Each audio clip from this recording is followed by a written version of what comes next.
Hey there, fellow deep divers.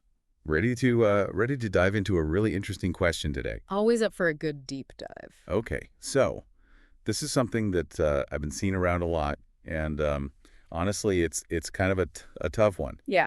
Is there a link between wokism and narcissism? Oh, yeah. It's a big one. It feels like it's got people fired up on all sides. Yeah, there are definitely some strong feelings out there on this one, and to be honest, it's kind of a minefield. Yeah, totally. And to help us navigate this minefield, Yeah. we've got two sources that we're going to dive into. Okay, sounds good. First up, we have excerpts from Femmes Blanches Libérales, Santé Mentale et Narcissisme Moderne, which Wow, that's a mouthful. it is, isn't it? And for those of us who haven't been practicing our French lately, it translates to white liberal women, Yeah. mental health, and modern narcissism. Interesting. Yeah, I'm kind of intrigued already. Yeah, me too. And to give us a different angle, we'll also be looking at an article from the Washington Examiner titled, "To Understand the Woke, You Have to Understand the Culture of Narcissism." Okay, so we've got two sources with very different vibes. Yeah, I think that's a good way to put it. Yeah. But before we get into the nitty-gritty, I think we need to define our terms a little bit. Yeah, good idea. What are we even talking about when we say wokeism and narcissism? Yeah. Like, what do those actually mean? Yeah, wokeism has become kind of catch-all phrase, hasn't it? It seems like people use it to mean a whole bunch of different things. Right, it's like this label that gets thrown around a lot, but Yeah. I'm not always sure everyone's on the same page about what it actually means.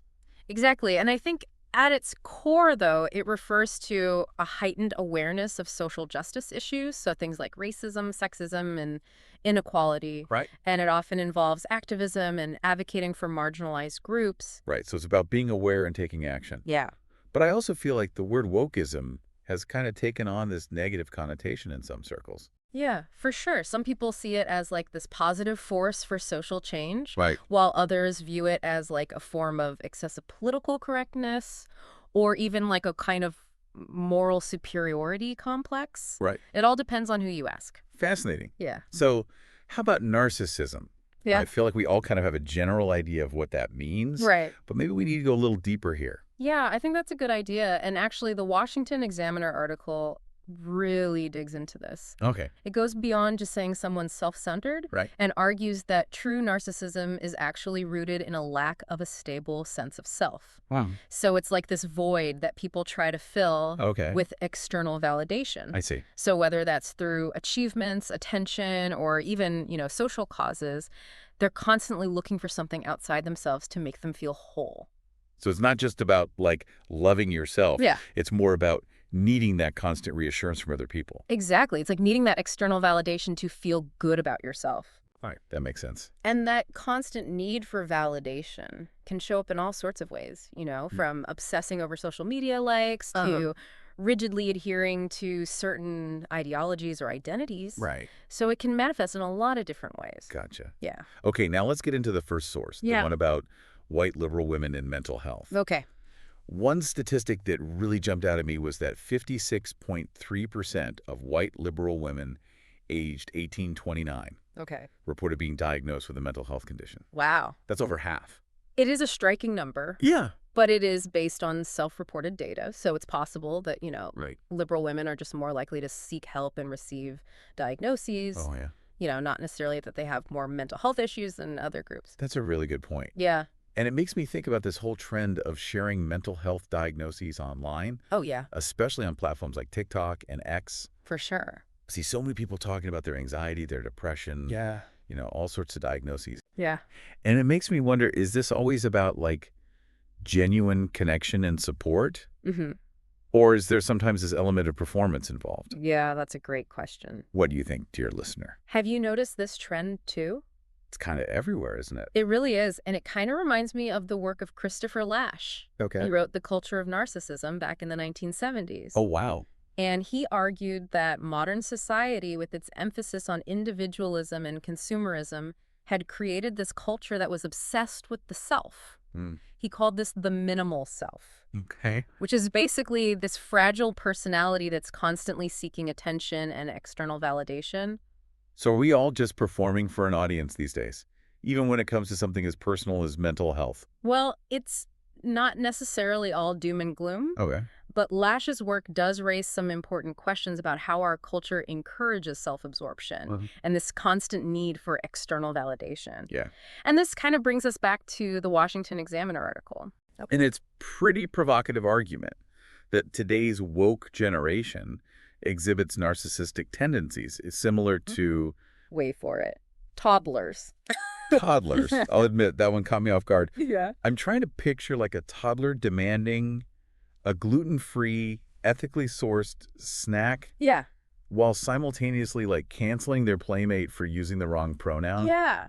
Is this analogy brilliant or just bizarre? Well, let's unpack it, shall we? Let's do it. Okay, so the article argues that just like toddlers, some members of the woke generation, they kind of have this tendency towards extreme emotional reactions Okay. and this constant need for validation. I see. And it connects us back to Christopher Lash's theory of infant development, Okay. which, to kind of simplify things a bit, says that infants experience the world in these extremes. Right. You know, they either feel all-powerful, like they deserve everything right now, Right. or they feel completely helpless and dependent.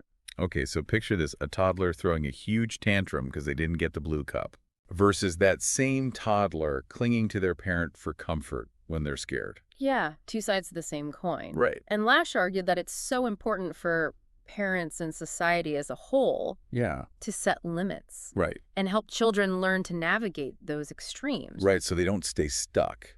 Exactly, because Yeah. that's how kids develop a healthy sense of self Right. and learn to deal with frustration. Right, and not just always getting what they want. Exactly. But the article suggests that modern society has become, you know, maybe a little too afraid of discomfort, Oh, interesting. too focused on protecting people from any kind of negative experience. So we're basically raising a generation of toddlers who never hear no. That's the argument in a nutshell. I mean, I can see how that might tie into the narcissism discussion. Yeah. Like if you never learn to deal with boundaries or disappointment, Yeah. maybe you're more likely to develop that fragile sense of self that needs constant external validation. Exactly. You're always looking for someone else to tell you you're okay. Right. And to be fair, the article does raise some interesting points. Okay. It highlights situations like college students protesting speakers they disagree with, or individuals claiming a transgender identity seemingly for attention, Okay. as examples of this toddler-like behavior. I mean, those examples definitely paint a pretty vivid picture. They do. But I also wonder if there's a danger of oversimplifying things a little bit. Oh, for sure. I mean, not everyone who identifies as woke or supports social justice movements is like that. Absolutely. It's a really complex issue. Right. And it's super important to avoid painting with those broad strokes. Yeah. You know, there are definitely genuine concerns and experiences at play within these movements. Yeah. And it's just unfair to dismiss them all as simply narcissistic attention-seeking. Right. It feels like we need to find that balance, you know? Yeah. Like acknowledging the potential downsides of certain woke tactics Yeah. while still recognizing the importance of, you know, actually fighting for social justice. Totally. I think that's the key takeaway here. Okay. And if we circle back to the Femme Blanche Liberale source, Okay. it makes this really interesting observation about modern feminist and woke movements. Okay. What's that?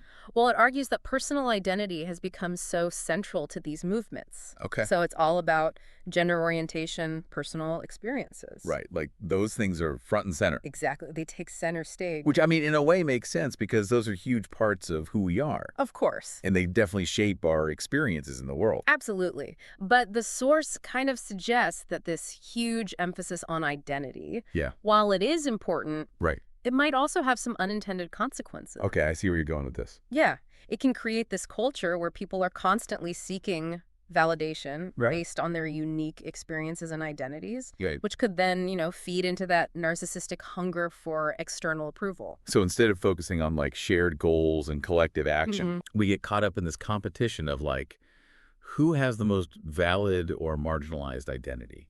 That's one way to look at it, yeah. Yeah. And it raises this really interesting question, you know, can we acknowledge and celebrate individual experiences without falling into that trap of like competitive victimhood? Ooh, that's a tough one. It is. It feels like we're walking a tightrope. Yeah. On the one hand, we want to be sensitive and respectful of every individual's experience. Right. But on the other hand, we don't want to create this culture where everyone is constantly vying for like the most oppressed status. Exactly. It's about finding that balance. Right. And that brings us back to the bigger picture, Okay. What are the consequences of this link between wokism and narcissism? Yeah, that's the big question, isn't it? It is like, does it actually matter? Right. What's the so what? Exactly. Like if some aspects of woke culture do lean towards narcissism, Yeah. does that actually harm the cause of social justice? Right, because it's the ultimate goal, Yeah. right? Yeah. And the Washington Examiner article would argue that it does. Okay. It suggests that this focus on individual feelings and validation can actually hinder real progress on social justice issues. So it's like we get so caught up in performing wokeness Right. that we forget to actually address the systemic problems. Yeah, it becomes more about signaling your virtue and Right. proving how woke you are than actually working towards like tangible solutions. Right. Like posting a black square on Instagram Yeah, versus actually doing the work to dismantle systemic racism. exactly. And this can create a climate of fear and division where Right. people are afraid to speak up or challenge anything. Right, because they don't want to get canceled. Exactly, for fear of being labeled as like insensitive or bigoted. It's that whole cancel culture thing, isn't it? Yeah, where people are just publicly shamed or ostracized for saying the wrong thing. It feels like we're stuck in this loop of outrage and reaction. Yeah, it's hard to see a way out sometimes. But the Femme Blanche's liberal source Mm-mm. does offer a little bit of hope, doesn't it? It does. It does. Even though it critiques certain aspects of woke culture, Right. it also acknowledges how important it is to address systemic inequalities. Okay, so it's not saying that we should just abandon the fight for social justice, No, not at all. but maybe we need to rethink our approach a little bit. I think that's a great way to put it. Okay. And that brings us to another really important point. What's that? This isn't just about a particular generation. Okay. The Washington Examiner article focuses on the woke generation. Right. But I think these tendencies are present across different age groups. I agree. I don't think it's just millennials or Gen Z. Right. It's more about the broader cultural context that we're all living in. Exactly. I mean, think about social media. Oh, yeah. The 24/7 news cycle. Right. This constant pressure to present like a perfect image online. It's exhausting. It really is. And I think those are all factors that contribute to a more narcissistic culture, Absolutely. regardless of your age. Right. It's not about what generation you belong to. It's about the world we live in. Exactly. And that actually connects back to Lash's argument Oh, how so? that narcissism isn't just an individual pathology. Okay. It's like a societal phenomenon. That's a really interesting way to think about it. So maybe instead of just focusing on individual behavior, Right. we need to consider the bigger forces at play. For sure. Like, how are our institutions, our media, our social norms all contributing to this culture of narcissism? Exactly. It's about looking at the bigger picture. And that raises another question. Okay.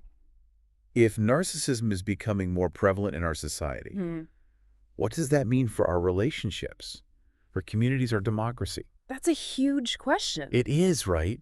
Because if we're all so focused on ourselves and our own needs, Yeah. how can we actually work together to solve these big collective problems? It's a valid concern, and it's something that Lash himself actually warned about. Oh, really? Yeah, he argued that a society dominated by narcissistic individuals Yeah. would basically be characterized by fragmentation, apathy, and a decline in civic engagement. Oh, wow. That sounds kind of bleak. It does, but I also think it's important to remember that narcissism exists on a spectrum. Right. It's not like a black and white thing. Exactly. Mm. We all have narcissistic tendencies to some degree, Right. and that's not necessarily a bad thing. Right. It's about finding that healthy balance. Exactly. We need to be aware of those tendencies, Right. both in ourselves and in our culture. Yeah. And really strive for self-awareness and empathy in our interactions with others. I love that. So we've talked about the potential downsides of certain woke tactics. Yeah.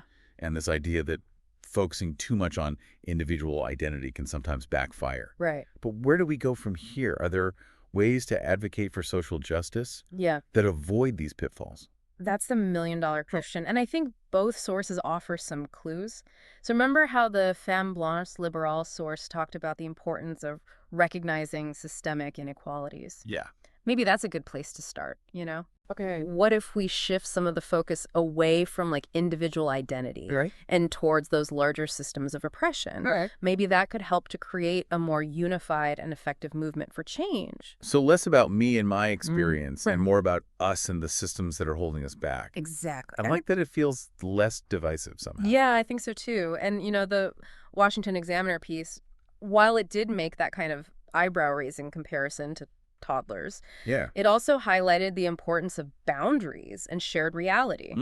So maybe that's another piece of the puzzle here. Okay, I'm curious, how do boundaries and shared reality fit into the whole social justice conversation?